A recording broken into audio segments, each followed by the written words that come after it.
Alrighty, ladies and gentlemen, it is time for the Foist AEW Dynamite review.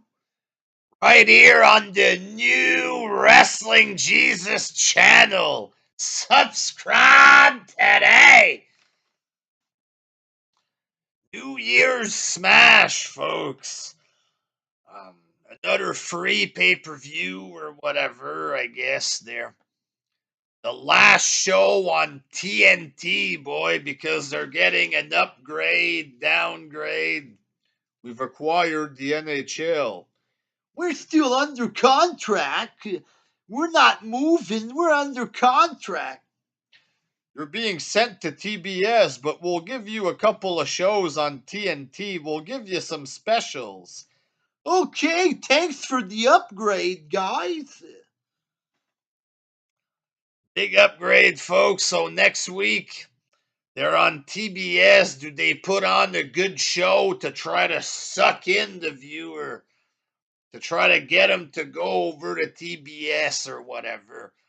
Not only do you gotta try to retain viewers, but you gotta move him all the way to a new channel and all of this there.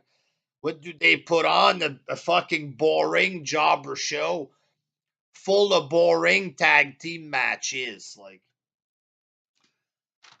in the main event, it was the big trios match, folks. There's another trios match also on the card, but this was the big trios match there. Adam Cole, Bobby Fish, and Kyle O'Reilly, they defeated Orange Cassidy and the Best Friends. Just the usual bullshit match there. This Kyle O'Reilly, his face, he looks like such a fucking goof. You know what I mean? Doesn't look like he's even seriously trying to look like a wrestler. His face, the way he's moving in the ring, he just looks like a big fucking dork. You know what I mean? Like a big odd goofball of some sort. O'Reilly accidentally kicks Adam Cole or whatever. The Young Bucks jump in for the interference, giving Fish and O'Reilly the win. That's Red Dragon, folks. They were in Ring of Honor. They were called Red Dragon on the Indies. Oh! So Red Dragon gets the big win or whatever, and Adam Cole was hugging the Young Bucks and holding his face, and he was very sad that O'Reilly kicked him by accident. They win the match, but he's very sad he was accidentally kicked there by O'Reilly, and O'Reilly's just looking at him with some kind of goofy face. Such bad acting, like terrible, terrible acting. Everybody in this match, the Best Friends, all three of them, like O'Reilly and Cassidy at one point. O'Reilly goes to kick Cassidy, he holds his foot, and O'Reilly's doing some kind of tough guy face, and then Cassidy starts to try to do a tough guy face. They both look like fucking clowns. Like, none of these two guys are tough. You know what I mean? Like, they just look like buffoons out there, especially at the end. It don't even make sense, really, that Cole would be mad at O'Reilly. He kicked him by accident, whatever. Like, earlier in the night, they talked a little. Listen, I know we have heat with each other. And then they do a goofy thing like this. He kicks him by accident, which is so fucking cliche or whatever there. We're not gonna do the same tropes here in this company. We're gonna be different. So then, you know, the Such terrible acting at the end. It's so obvious it's fake, the show. It's so obvious they don't even try to look like they're really arguing. It just looks so goofy and fake, you know?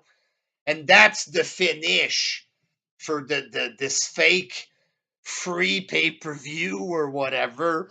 And this is just before they move to a different network, you know what I mean?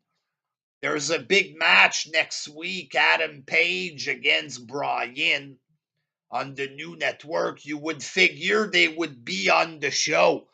You would figure Hangman would be there to promote the big fucking switch to the new network, the title match next week.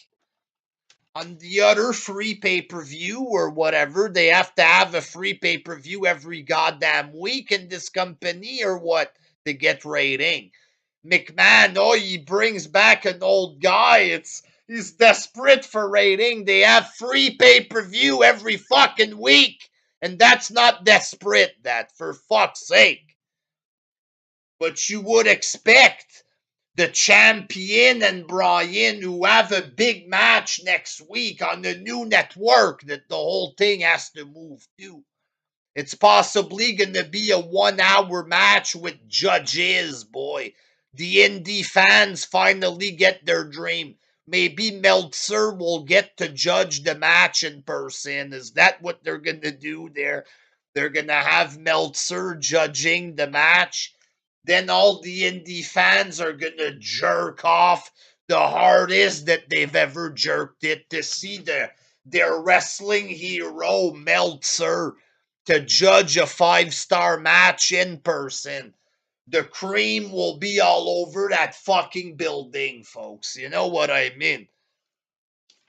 But they finally get their dream. Wrestling is a sport, boy. Next week they have judges. Fucking shit. You know what I mean? But they're not there to promote the match. Bryan's not there. Hangman Page is not there to promote a big match like that. Retarded. They're fucking retarded, this company. It's unreal. Instead, you have Danny Garcia on the show. You know, yeah. Where's Hangman Page? This is retarded. Like, you had a CM Punk promo, a boring promo with no real direction. He starts off, you know, Jim Ross, it's good to have you back. I'm happy, Jim Ross. You know, he's cancer free, of course. Then he jumps into Brody Lee, you know what I mean? Oh, like he goes from Jim Ross cancer to Brody Lee pandering, just cut a promo to try to impress people there. You don't need to use people's sickness and a dead guy to try to get over there, bud. Enough there. You know what I mean? They're so obvious, this company, you know? Like, and then he says, if you don't think Brody Lee made an impact, then I feel sad for you. If you don't think he made an impact, you never met him. You know, I never met him, but here's the facts. He was there very short period of time. Here's the deal. There's a narrative with him. You know, he left WWE because Vince mistreated him, didn't push him. You know, he gave him the Intercontinental Tag Team Championship. You know, maybe he would have done more. Who knows? There, probably not in WWE. There, when you have Roman Reigns and Brock Lesnar, not everybody can be champ. But the narrative is that he was misused. He took a bet on himself. He went to AEW and he proved WWE wrong.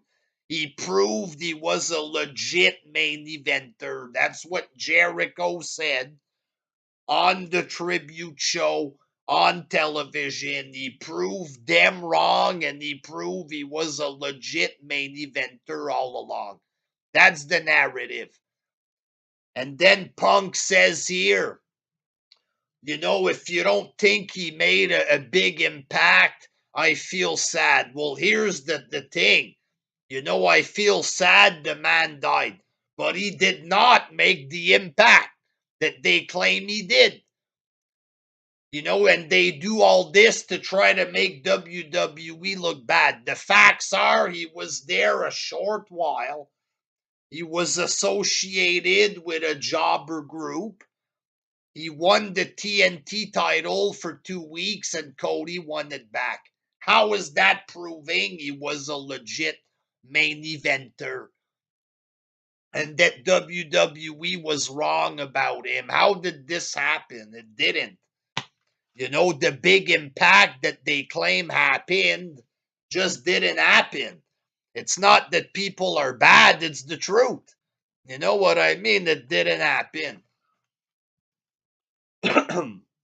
He won the belt for 2 weeks. Some people think he lost it right away because he was sick. They made him lose the belt, but they don't want this out there. They don't want people to think this because then it looks like they made him wrestle when he was sick. You know what I mean? So, why did he lose the belt right away after 2 weeks? Who knows? I don't want to get sued. I ain't even insinuating anything, nor am I even thinking about what happened or whatever. But if you're going to claim that he did a big impact, where is it? You know what I mean? It didn't happen. It sucks that he died, but the impact wasn't there. So yeah, what else did Punk say there? So he pretty much tried to use Brody Lee to look good or whatever, and then he talked about MJF. MJF's too scared to fight him, blah, blah, blah. And he proved that he was better on the mic and in the ring than MJF. MJF destroyed him on the mic there, but I guess Punk won just like Brody Lee made an impact. I guess you can just invent things that didn't happen or whatever there. Danny Garcia and 2.0 defeated Kingston, Santana, and Ortiz. Again, Danny Garcia, a skinny fucking jobber who looks like a 16-year-old. How many of these teenagers do they need on the roster? And why is this guy constantly burying all the stars in the company, Danny Garcia? He's worthless. He's worthless, for God's sake. Who is this kid? Why is he beating everybody up? 2.0, they call him 2.0 because they're the 2.0 version of the Young Bucks or whatever. Basically, they're rip-offs of the Young Bucks. When you have the real Young Bucks on your show, why hire the wannabes? Keep the wannabe Young Bucks on the indie circuit where they belong. Why would you bring in wannabes when the real team is on the show? What's the fucking point of this? And why have this trio of throwaway jobbers beat three guys that the fans like? Nobody really cares for real about Santana and Ortiz there, but they like Kingston, a couple people. And then Jericho comes out to save his friends because they win. Then they attack Danny Garcia and 2.0. They're beating up Santana and Ortiz and Kingston. Jericho comes out with a baseball bat, I guess. One old guy with a baseball bat, Sting wasn't enough, so Jericho, he's the new old guy with a bat now, I guess. When you reach a certain age, you just come out with baseball bat, I guess. I don't know. But Jericho comes out with the bat. He chases away Garcia and 2.0. And then randomly Kingston. Why is Kingston teaming with Santana and Ortiz? First of all, I have no fucking clue. Jericho comes out to help his friends, and then Kingston starts giving shit to Jericho, which makes no sense. Makes no fucking sense. Kingston, they're my friends. They're my friends. You ain't shit. And now they're starting a feud. Kingston and Jericho out of fucking nowhere for no reason.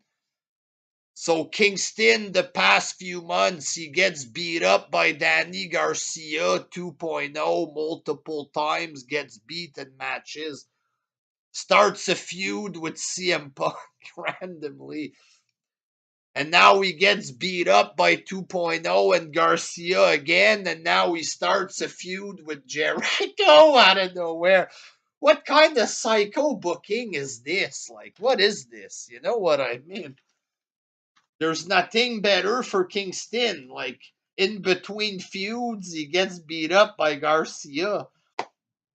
Like, there's no other way to fucking get in. Yeah, fuck. And here's the deal. I don't want to go too deep into this there, but Eddie Kingston, he was involved with Pac and the Lucha Brothers. Pac and Lucha Brothers were in a group. Just like Jericho and Santana and Ortiz are in the group. Eddie starts to team up with the Lucha Brothers. Pac shows up and Eddie Kingston, no, these guys are with me. It's the same thing. Same thing. They put Eddie with two Spanish guys. Then he wants to fight with the leader, Pac. Here it's Eddie again with two Spanish guys, and Eddie wants to fight against the leader of the group, Jericho. It's the same fucking thing.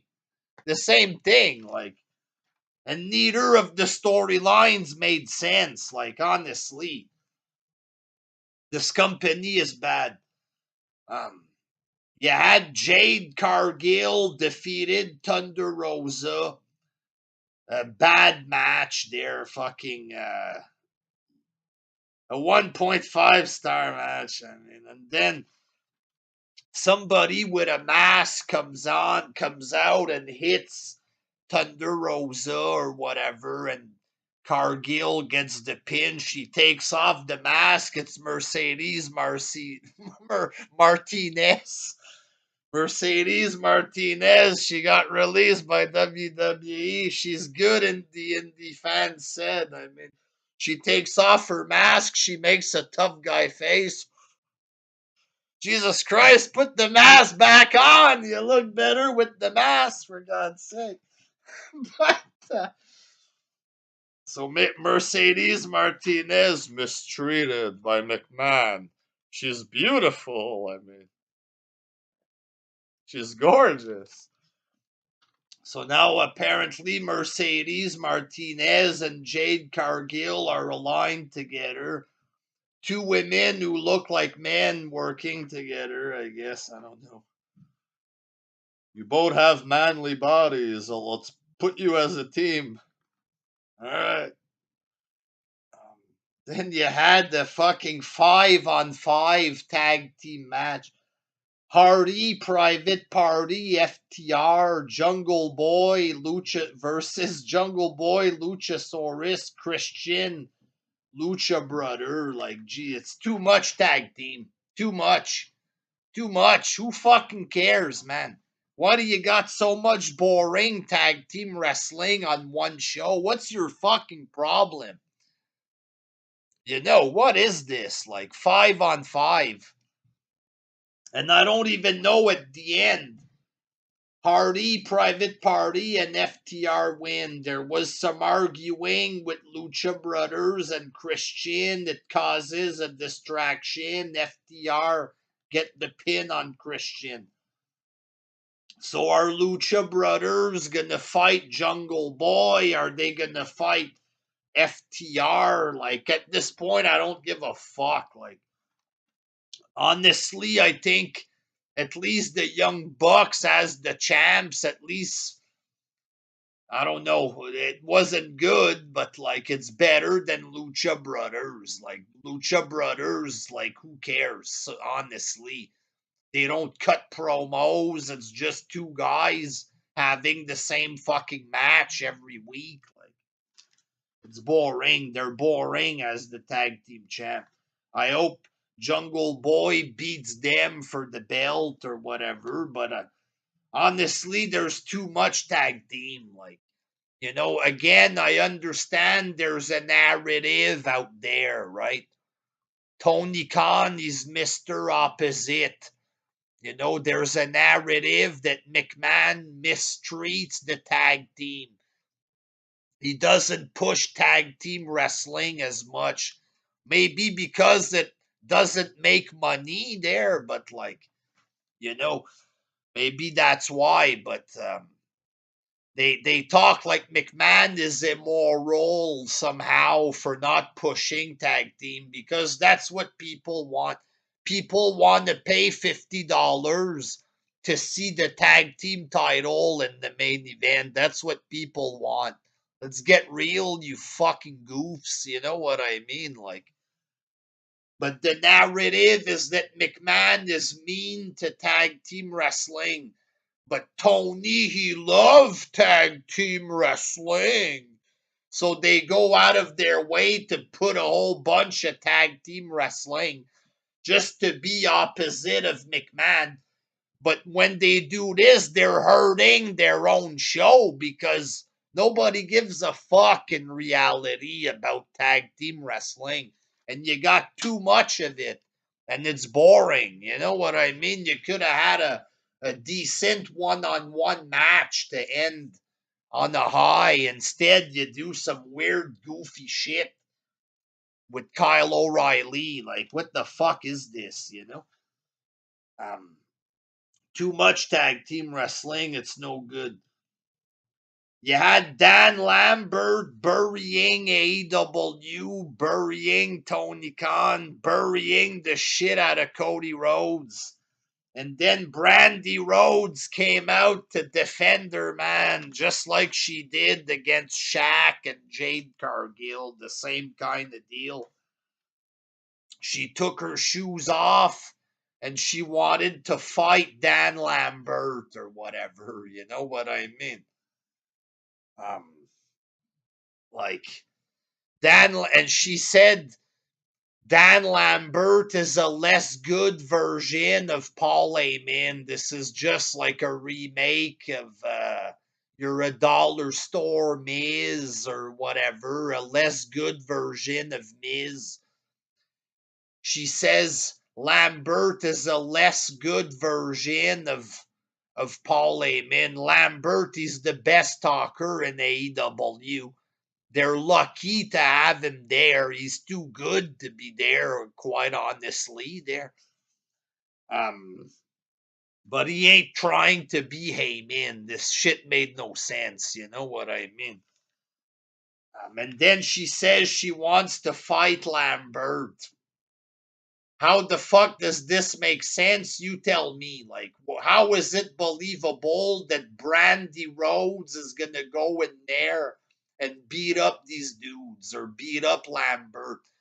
Lambert says I'm a black belt in Brazilian Jiu-Jitsu. He says everybody watching the show right now would love to reach out and smack you in the face.